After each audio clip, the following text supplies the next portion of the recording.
I think most of you are familiar with me, I'm not sure, but I'll give you a little more detailed background, and then after that I think we'll just open it up for questions. If you got questions or thoughts or things like that, just feel free to ask them. But just a little bit about my background. My dad is native of Utah, and he was from down in Spanish Fork, and his family settled that area, and so my connection was not to Spanish Fork so much, but because my dad moved the family before I was born out to Central California. So I grew up in Central California in an area that was very highly agriculturally productive, and so I grew up and worked in agriculture most of my life. But my dad was also very politically active, and he was the chairman of the Merced County Democratic Party. And when I was a little kid, in California, when you had little events like this, or if you had a picnic for the party or whatever, you get a movie star. They come out to the party, it would be a big draw, you get some movie star come. Lots of people want to come meet the movie star. And so, I remember the one that I really was the most impressed with was the man that played Alfred in Batman, the TV show. Hal Bam Zap one, And Alfred was coming, my dad was going to go pick him up at the airport. I told my friends were completely and totally jealous. I must have been, I don't know, 8 or 9 or something.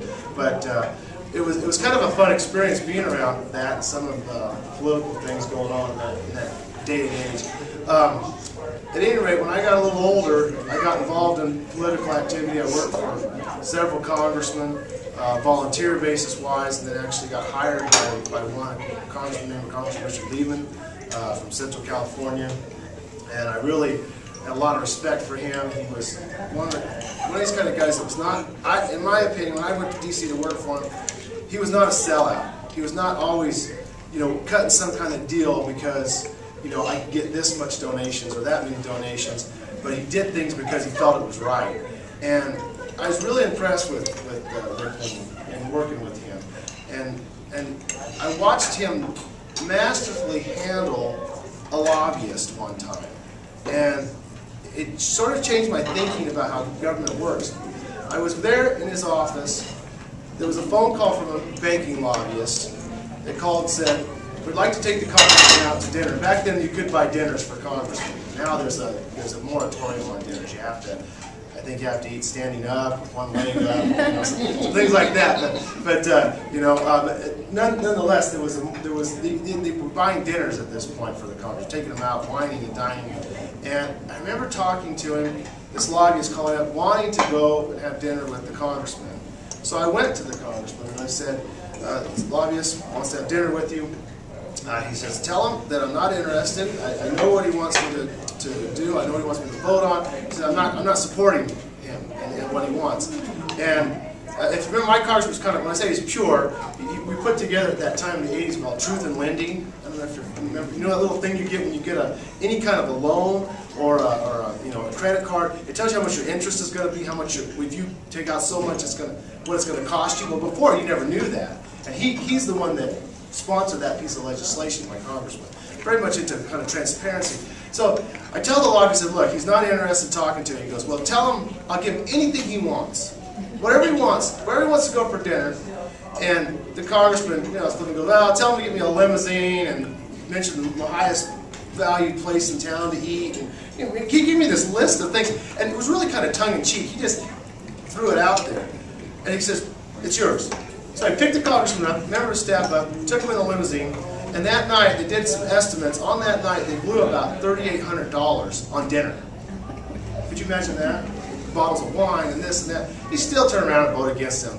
And I asked him, I said, "Why was he so persistent?" Because I'm pretty young, I'm kind of naive on all this stuff.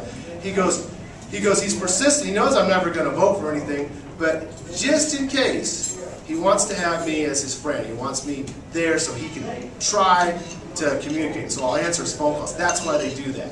That's why they put out so much money. And wow, I thought this is. One side of me being an 18, 19-year-old was like, this is pretty heady stuff. Guys will call and they'll throw money. I was having generals calling me, a 19-year-old, to ask me to get him to vote on stuff, to do things like that. And I was answering them and telling them no on things. And I thought, boy, this is pretty powerful. This is kind of a power trip. And there was lots of cash flow going back and forth between campaigns. And at the time, a congressman could raise, if you raised $1 million and you retired, or raised $2 million and you retired, you got to keep the money. And so, yeah, it was a real, it was a real kind of a raw deal, and I recognized it, I guess, for what it was. And just something inside me said, this is absolutely wrong. It's what's happening with this country that kind of tweaks it and destroys the nature of what we are. And talking about that, I talked to my son just the other day. He's at he's in Kyrgyzstan in the Air Force, but he was telling me that they have these little screws they use in this one thing they put in the airplane. And he says, Dad, they paid $300 for each screw. And I said, $300, this was some kind of special screw, special. He says, no, he says, I could go down to Lowe's and pick them up for about 15, 20 cents a piece. I said, you're kidding me. He says, why are they doing that? He says, because they're stupid, that's why. And he was just so frustrated. He goes, we've got this little first aid kit. I could pick it up at Walmart for $5, $6. He says, they paid $300 each for these little first aid kits to the contractors.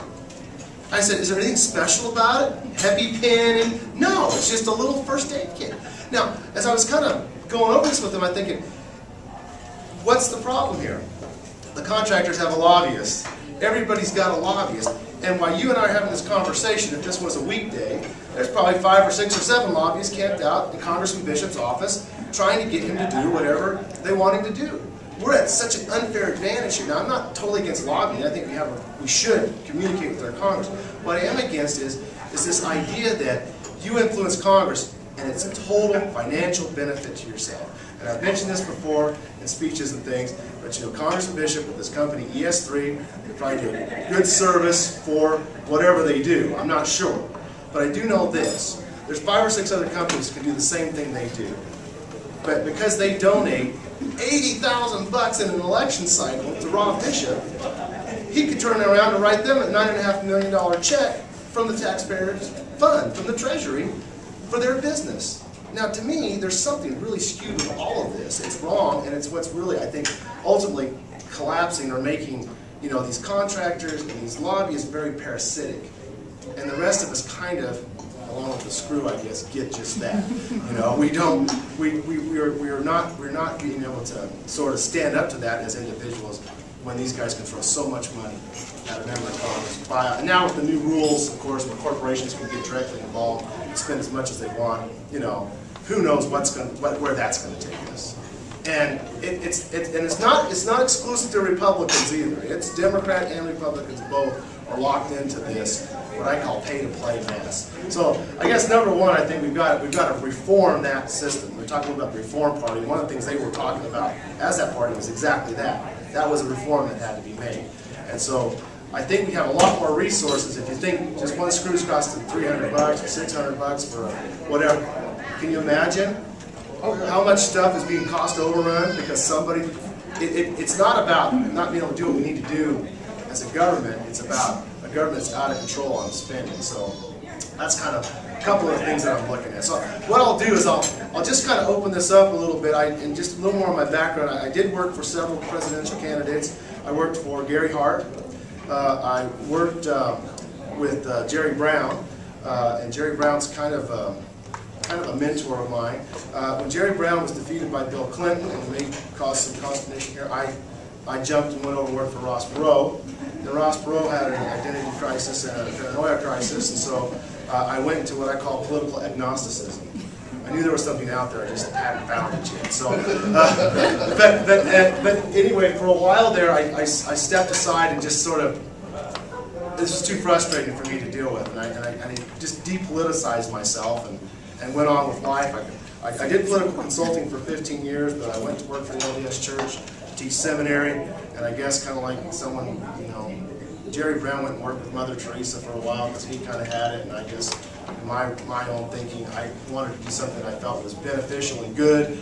At the same time, withdrew myself from the political arena completely for about 11 years. And so I kind of hit out and frustrated like a lot of people, angry like a lot of people. What do you do about this, that, or the other like a lot of people? And I got a call 2 years ago by Rob Miller, who was then the vice chair of the party, and we had a long discussion on the telephone. I'm not even sure how they got my name, to tell you the truth.